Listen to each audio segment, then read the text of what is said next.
लखनऊ में आज संविधान रक्षक सेना की राष्ट्रीय बैठक आयोजित की गई, जहां देश में संविधान, आरक्षण व्यवस्था और सामाजिक न्याय पर बढ़ती चुनौतियों को लेकर बड़ा संकल्प लिया गया। संगठन के संस्थापक श्रीनिवास मौर्य ने कहा कि भारतीय संविधान, जिसे B.R. अम्बेडकर ने रचा, विश्व का सबसे प्रगतिशील और मानवाधिकार केंद्रित दस्तावेज है। इसकी रक्षा हर नागरिक की जिम्मेदारी है। राष्ट्रीय अध्यक्ष सत्येंद्र कुशवाहा के नेतृत्व में संगठन ने आगामी 6 माह में देशव्यापी संविधान जागरण अभियान चलाने, प्रत्येक जिले में अध्ययन मंडल और कानूनी सहायता सेल स्थापित करने तथा शांतिपूर्ण राष्ट्रीय प्रदर्शन की रूपरेखा तैयार करने का ऐलान किया। बैठक में मौजूद सभी प्रतिभागियों ने संविधान की रक्षा के लिए हर संभव संघर्ष का संकल्प लिया। कैमरा पर्सन आमिर के साथ NVT द न्यूज़पेपर, लखनऊ। इस सेना को लेके हमेशा जो हमसे हो सकेगा, वो चाहे कानूनी हो या शांतिपूर्वक धरना प्रदर्शन हो, जनमानस को जागरूक करके ये सारे जो संविधान रक्षक सेना के द्वारा ये कार्य किया जाएगा। क्या रणनीति रहेगी आगे? रणनीति क्या रहेगी? रणनीति हमारी जो है, रणनीति एक शॉर्ट टर्म का जो होता है, शॉर्ट टर्म हमारा तो जब से सुलभ साधन जो है डिजिटल का माध्यम, वो हमारा प्रथम रणनीति है कि सही तथ्यों को सही लोगों तक पहुंचाया जाए। और वो माध्यम व्हाट्सएप के द्वारा भी हो सकता है, गूगल के माध्यम से भी हो सकता है, आपके समाचार पत्रों के माध्यम से हो सकता है। और जो दीर्घकाल का जो प्लान रहेगा कि कैसे समाज को जागरूक करना है, जनता को जागरूक करना है, इस विषय पर संविधान का कितना महत्व है, एक व्यक्ति के वोट का कितना महत्व है, उसके अधिकारों का कितना महत्व है, तो ये चीज़ें जो है हमें एक कछुए के चाल की तरह थोड़ा सा समय लगेगा चलने में। लेकिन हाँ, जहाँ पर यदि अन्याय हो रहा हो, और वो अन्याय का तात्पर्य हर प्रकार के अन्याय से है, वहाँ संविधान रक्षक सेना संविधान के अधिकारों को लेकर हमेशा खड़ी रहेगी। ये सेना का गठन कहाँ हो चुका है? इस सेना का गठन आपकी समझ से जो है, जैसे हमारे अध्यक्ष जी ने बताया कि 3 सालों से जो है ये रक्षक सेना के नाम से चल रही थी।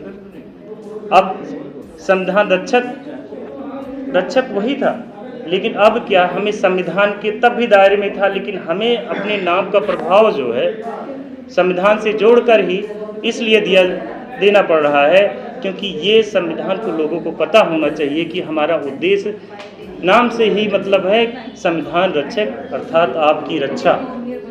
चाहे वो पुलिस प्रशासन कोई अन्याय करता है।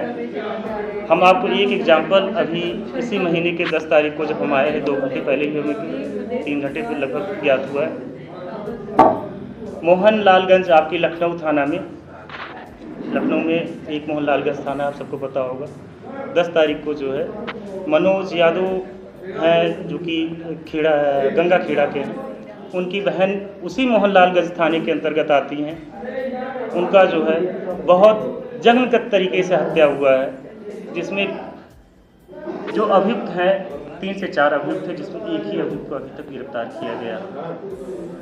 और इसकी मेडिकल रिपोर्ट तो आएगी ही, वो तो सप्लीमेंट्री चार्जशीट लगेगी ही, लेकिन आप वीडियो कहेंगे तो वीडियो भी दिखा देंगे। उसमें स्पष्ट दिख रहा है कि जो साड़ी से लटकाया गया है बच्ची को, और लटका के पैर नीचे पड़ा हुआ है, और गले में जो साड़ी लटका हुआ है वो ढीला है। तो इससे आप तात्पर्य क्या रख सकते हैं? क्या वो खुद से फांसी लगा लेगी? अगल बगल कोई स्टूल या कोई कुछ नहीं पड़ा हुआ है। तो इस तरीके से ऐसे अत्याचार हो रहे हैं देश में। तो जहाँ तक हमारी समर्थता हो सकती है वहाँ तक हम पहुँचेंगे, लेकिन आपके माध्यम से आपके शहर में, आपके ही बगल के थाने में ऐसा हो रहा है, तो आपका भी ये कर्तव्य बनता है एक नागरिक की वजह से। और प्रथमता तो आप समाचार पत्र सबसे प्राथमिकता पे आपको लिया जाता है, चाहे सरकार से हो कोई भी। सरकार भी आपसे ही डरती है, आपकी इन्हीं कैमरों से डरती है। क्यों? क्योंकि उन्हें पता है कि पीछे का मुखौटा कुछ और है, आगे का कुछ और है। तो उन पीछे वाले मुखौटों से वो डरते हैं, जो रियल जो चेहरा है वो इसके सामने नहीं लाते हैं। हमारे खिलाफ क्या करेगी सरकार या कोई कुछ क्या करेगा? ज़्यादा से ज़्यादा FIR करेगा। हम हैं उस समर्थ कि हम लड़ने के लिए तैयार हैं, आप हमारे खिलाफ करिए, हमें कोई टेंशन नहीं, लेकिन हम सही मुद्दों के लिए लड़ेंगे, चाहे वो सरकार हो, चाहे प्रशासन हो, कोई भी हमारे सामने ऐसी अवमानना करते आएगा संविधान को हनन करते हुए। सबसे मूल बात एक और है, एक हम अपने तथ्यों से बताना चाहते हैं, जितने भी वेयर एक्ट है, अर्थात चाहे वो CPC का हो, चाहे BNSS का हो, चाहे BNS हो, चाहे भारतीय सुरक्षा संहिता हो, नागरिक सुरक्षा संहिता हो, इसमें आप ये देख लें संविधान के से ही निकली हुई सारी ये बॉडी है, और ये सब कुछ अब चल रहा है, कुछ किसी पे डिपेंडेंट रहा है। तो आप उनको ये छोटे छोटे जो निकले हैं समाज को व्यवस्थित करने के लिए, यदि उसकी हनन हो रही है तो अर्थात हम मानते हैं कि हमारे संविधान की हनन हो रही है, तो हम उस रक्षा के लिए हमेशा तत्पर हैं।